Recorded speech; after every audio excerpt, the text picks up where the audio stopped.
Welcome to the MFS Wellness Podcast, a hybrid structure encompassing health, fitness, self-improvement, and entertainment, where no topic is off limits and all opinions are graciously welcomed. Let's get on with the show! And now, here's the host of the show, Mike Sinopoli.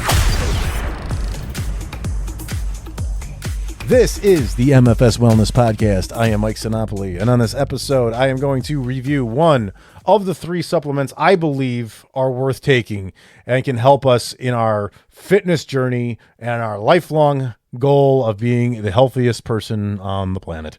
Because that's what everybody wants to be nowadays. Everyone's got their opinions. Everyone's going to try to push something onto you. You walk into, GNC or one of those stores, and they've got just shelves full of powders and pills.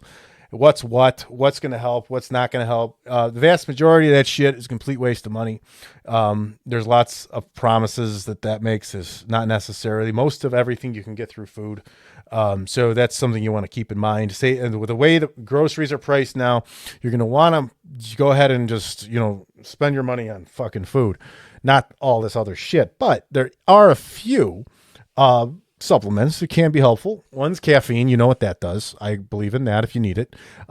Whey protein powder is helpful. I don't believe in it as a superior protein to anything else with 9 essential amino acids like chicken or steak or anything like that. Just if you're having a hard time hitting your protein target, I think whey protein shakes are great. They're a good type is going to have about 25 to 30 grams of protein per scoop. And it'll be moderate, maybe 3 to 5 grams each of fat and carbs. That's a good solid whey protein. It'll be about 160 calories per scoop. So if you think about that, 160 plus 160, doing that math in my head is what, 320? Did I do that right? I don't even know. But that's how bad I am at math. But anyways, if you just go with the protein that I can add up a little easier, if it's 30 grams per scoop, if you put 30 grams in, you do 2 shakes a day, 60 grams of protein is about a half of a woman's day in protein. That's about right. And so if you think about that is beneficial. If you have a hard time, you can take 2 of those shakes, one in the morning, one at night, whenever you want, and roll with it. And for men, that's about 30%, 40% of their day too. So depending on their goals. So that's always beneficial. But if you can get to the protein target with food only, which I like to do, you don't need it. You don't need to take that stuff. There's some theories on it that it's superior. It gets into your bloodstream faster and all of this. I don't believe in any of that. I believe that's marketing and a push to buy more. So the other one, and the one we're going to talk about today, is creatine monohydrate specifically. I like this supplement a lot because it is very difficult to get an adequate amount through food. I'm going to go over that in a minute here.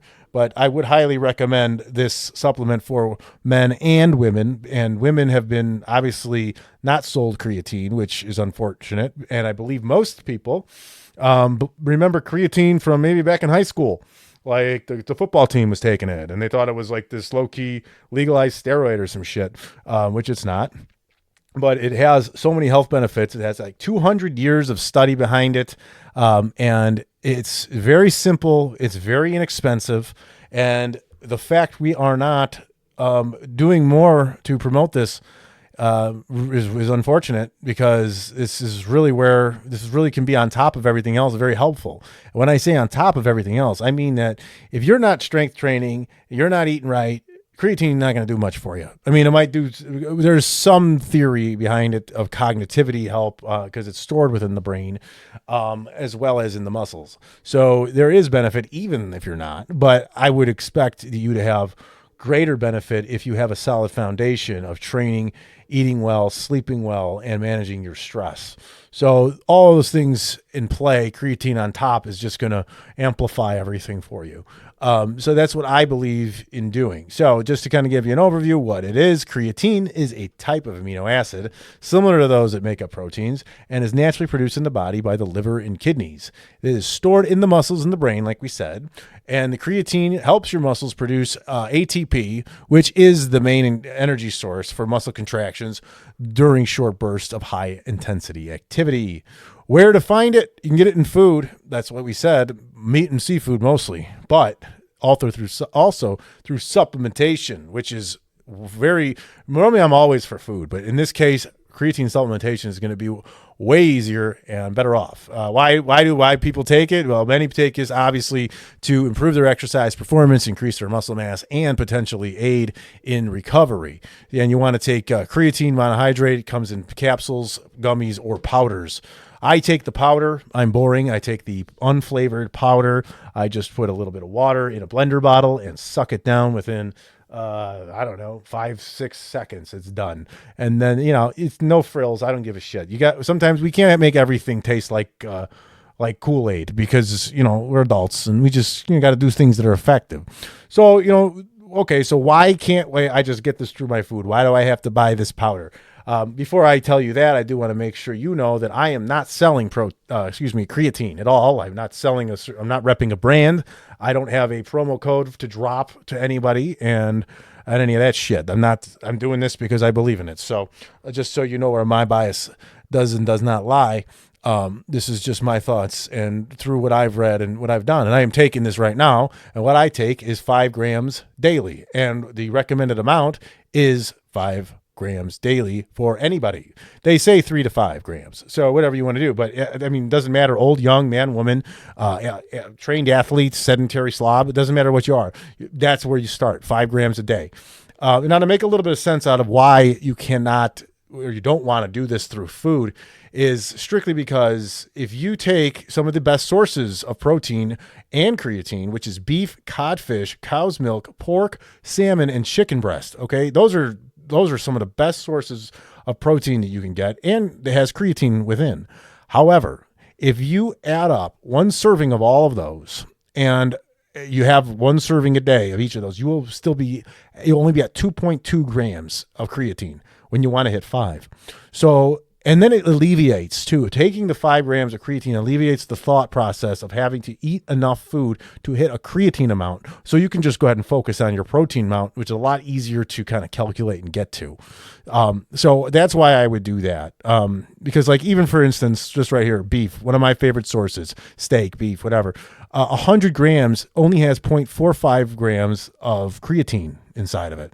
So as you can see, you're going to have to have a lot of that shit to hit that target. Maybe you do. Maybe someone on a carnivore diet can hit that, or keto, or whatever diet they're doing. But most folks aren't going to want to keep that style of eating up their entire lives. But yeah, so there you go. That's a reason, the main reason, in my opinion, why you want to supplement it. I'm going to breeze over a Healthline article here that was I kind of pulled up here by Jared Meacham and Rudy Maurer. It's the 10 health and performance benefits of creatine. A few of these, the jury's out, but we're going to just kind of skim through these here. I'll give you my thoughts. Number 1 is it helps muscle cells produce more energy. We know that's the primary reason why we're doing this. ATP is broken down and it kind of gets into and that's what this is assisting here. During exercise, ATP is broken down to produce energy. The rate of ATP resynthesis limits your ability to continually perform at a maximum intensity. As you use ATP faster, you reproduce it. So it's going to help enhance your performance here with more energy. Supports many other functions within muscles, like adding muscle mass. In addition, some research indicates that creatine decreases levels of myostatin, a molecule responsible for stunting muscle growth. So you can build muscle faster. Number 3, it improves high intensity exercise performance. Creatine improves numerous factors, including strength, ballistic power, sprint ability, muscle endurance, resistance to fatigue, adding muscle mass, recovery, and brain performance. One review found that it improves high-intensity exercise performance by up to 15%. Number 4, it speeds muscle growth. We have already talked about that, so I'm not going to go in any further. A few of these here now are getting into the theory side of it, which doesn't seem like it could hurt, but you can't bank on it. So number 5 being it may help with Parkinson's disease. That's still under the jury's out. May fight other neurological diseases such as Alzheimer's, stroke, epilepsy, and brain or spinal injuries. It may lower blood sugar levels and fight diabetes. Again, I think that's one that your diet's going to dictate that. I don't think creatine itself is going to play a major role there. I think they even say more research is needed on that, but I think your overall diet is and your weight, your BMI, and your activity level is going to really dictate the fight against becoming a pre-diabetic. So number 8 is can improve brain function. There's been some research that says that creatine improves brain function. So that's another one to keep an eye on a little bit. I don't have a lot of info on that because it just says here for older individuals supplementing with creatine for 2 weeks significantly improve memory and recall ability. Older adults, creatine may boost brain function, protect against neurological diseases, and reduce age-related loss of muscle and strength.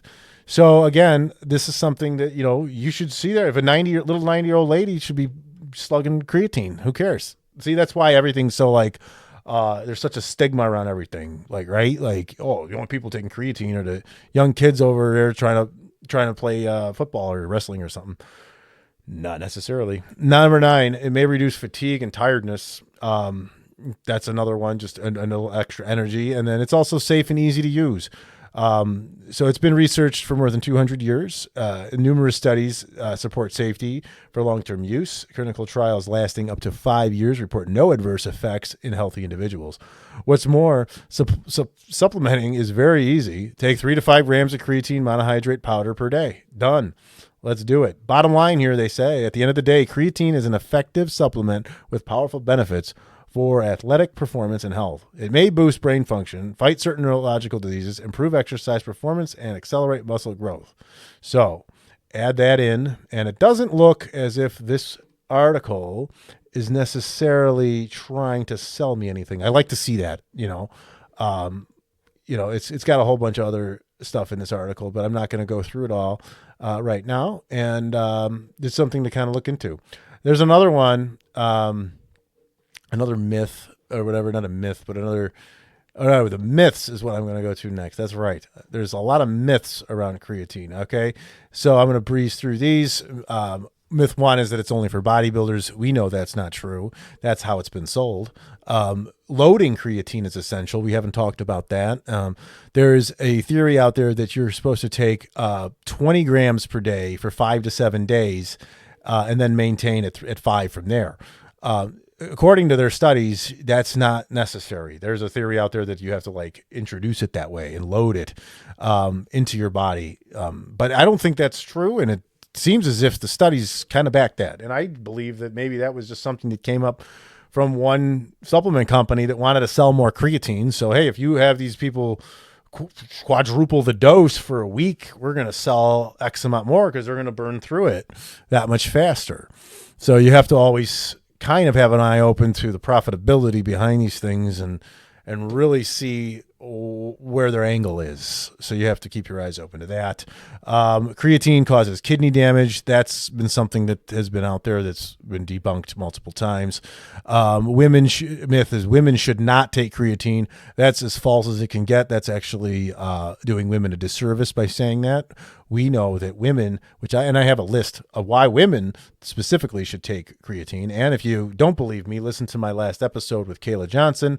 We briefly discussed creatine in women. She takes, she's a very strong 49, almost 50-year-old woman, and she's taking creatine through menopause and doing her thing. So, check that one out if you don't want to hear it from me. Number 6, creatine must be cycled, which means, you go on and off, but it says here you can just feel good about taking 5 grams a day and feel great about that. Creatine only works during exercise. That's not true because we know that it has other benefits, the cognitive ones that are potential, energy, things like that, recovery. So not just for during your workouts. So you can take it at any point of the day. Natural athletes don't need creatine. Again, false. It's for everybody, including them. As natural as they are, they can always use that as help. Creatine causes unwanted weight gain. True and false. It's the weight gain on the scale mostly because they're saturating your muscles with water. That's water retention weight. Again, that's the last thing women want to see, and men, that if they're trying to lose weight or trying to lose fat, that they don't want to see the scale go up. People lose their entire drive when they see that. And it's unfortunate because it's such a small, minuscule way to gauge it. It really is. The more you get into this, the more you realize what a demon the scale can be. We get too excited when we lose, and we get too demoralized when we gain. If we're in a fat loss stage. So, the creatine is going to help you keep that muscle mass on your body while you melt the fat around it, and keep that metabolism up, the shape of your body that you're going to want to see once you get down to that goal weight. And then, also your strength and mobility. So keep that in mind all the time. Another one is baldness. They say it causes baldness. Creatine. That's a myth. That's not true. Even though I am bald, I don't care. I guess there is increased levels of DHT, which is a hormone a hormone in men associated with hair loss. So, apparently that raises it a little bit, but the studies are not, they did a more robust study and show that this is not the case. So, speaking of creatine benefits for women and what science really shows, this is from fasterwaytofatloss.com. So the key benefits for women: brain power, mental clarity, energy without jitters. So if you don't like that caffeine or pre-workout, you get that tingly jitter crap, you can get a little energy boost from your creatine. Strength and recovery, healthy aging support, better body composition, which is very true. That's one that nobody really seems to understand because we're all worried about the number on the scale and getting skinny. Fuck skinny. You want a good body composition. So some common concerns answered that women ask about creatine: will I retain water or look bloated? It draws water into your muscles, not the kind of water retention that makes you look puffy. In fact, many women report looking more toned. That's what we go for, toned, as their muscles become better hydrated. All right. Any initial water changes are minimal and typically settle within the first week or two. What about hormones? Is it really safe for women? This was one of our more common questions, and the answer is reassuring. Extensive research shows creatine doesn't interfere with female hormones. In fact, it may help support hormonal balance, especially during menopause. Multiple studies spanning decades have confirmed its safety for women of all ages. How long until I see results? Most women notice improved energy within the first week. For physical changes like enhanced strength, muscle tone, expect 4 to 6 weeks of consistent use. Mental clarity benefits often kick in sooner. Remember, creatine works gradually and naturally. It's not a quick fix, but rather a reliable tool for long-term wellness. Again, you got to be putting the work in. You can't just sit back, take creatine, and think you're going to make all these changes. It's not how it works. So, got to be lifting weights, eating right. I've heard mixed things about side effects. Here's the truth. Creatine is one of the most thoroughly studied supplements available. Research consistently shows it's safe when used as directed. The most important thing is staying hydrated and choosing a quality product. Okay. So then it tells how to get started and all this other stuff, what to expect. That's getting into the weeds a little bit. Really, it's just an extra, like we were talking about before. If you got to have the core down, you got to be sleeping well, managing your stress, eating well, keeping protein where it needs to be, and knowing whether your caloric goal as well, whether you're in a deficit or a maintenance level or in a surplus to build muscles. So you just got to know those things. And I really believe that this supplement is going to help, especially women. And I believe we're making some shifts. I think not enough, because I still see too much bullshit out there of supplementation that people are getting ripped off and just taken and lied to through half truths and bullshit. So if you want to talk creatine or anything else with me, you know where to find me. I'm on social media: Facebook, X, Instagram, LinkedIn, at MFS Wellness. My email address is mike@mfswellness.com. Coming up next week, I am going to be doing another episode with Dan Wisniewski. We have the Divorced Dads with Daughters segment of this show. We're going to be closing that one up. We got one more. We are going to kind of use it as a positive close for that sector and close the chapter on it. We are going to give some pointers of what we think is the best route to go. It's a very touchy subject. It's very individualized based on on how couples are, people's traumas, how the divorce went down, lawyer involvement. I understand it's a hard one, and in a sense, us giving our advice or our thoughts may only, jive with maybe 10, 15, 20% of divorced men that go through it. So we'll see. We'll see how that goes. But anyways, that's what's coming up. So, hey, until then, have a good weekend. Everyone chill the fuck out. Quit yelling at each other on the internet, please. Please stop this. Quit going on the internet to try to prove everybody wrong and go do something better with yourself. I've been there. I've tried. I give up because everyone's stuck on their views. And the sooner we can change things and figure it out, the better. I have no hope for this, but I'll say it out loud. Anyways, thank you for listening, and we will talk to you on the next episode.